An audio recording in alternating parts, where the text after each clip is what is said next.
Hello everyone. So we are discussing NCERT questions of the chapter Morphology of Flowering Plants, and in today's session we are going to discuss the question number 1.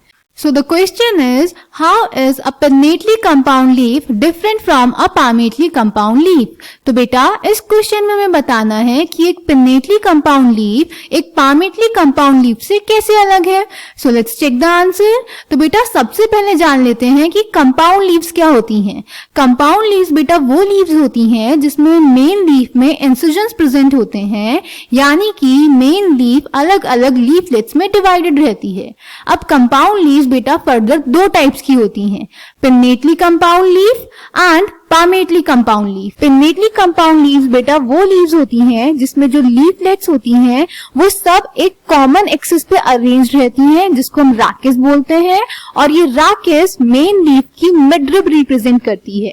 Example नीम, जैसा कि हमें इस picture में दिखाया गया है, एक main axis है जिसको राकेस बोला है, जो कि मेन लीफ की मिडरिब रिप्रेजेंट करेगी, और इस राकेस पे सारे लीफलेट्स अरेंज्ड हैं. क्लियर. अब palmately कंपाउंड लीफ बेटा वो लीफ होती है जिसमें जो लीफलेट्स होते हैं वो पेटियोल की टिप पे एक कॉमन पॉइंट पे अरेंज रहते हैं और एक पाम लाइक अपीयरेंस देते हैं, इसलिए इसका नाम पड़ गया palmately compound leaf. Example silk cotton, जैसा कि आप इस फिगर में, इस पिक्चर में देख सकते हैं कि ये पेटियोल है, पेटियोल की टिप पे सारे लीफलेट्स अरेंज्ड हैं और एक पाम लाइक अपीयरेंस दे रहे हैं, इसीलिए इसको palmately कंपाउंड लीफ बोलते हैं. Clear?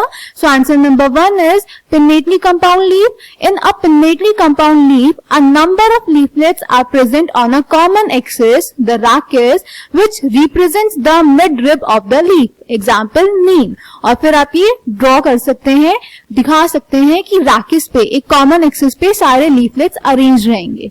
Then palmately compound leaf. In palmately compound leaves, the leaflets are attached at a common point, that is at the tip of petiole. Example silk cotton. और फिर इसको भी आप ड्रॉ करके दिखा सकते हैं कि petiole की टिप पे सारे leaflets अरेंज रहेंगे. So I hope this question is clear to you. Thank you.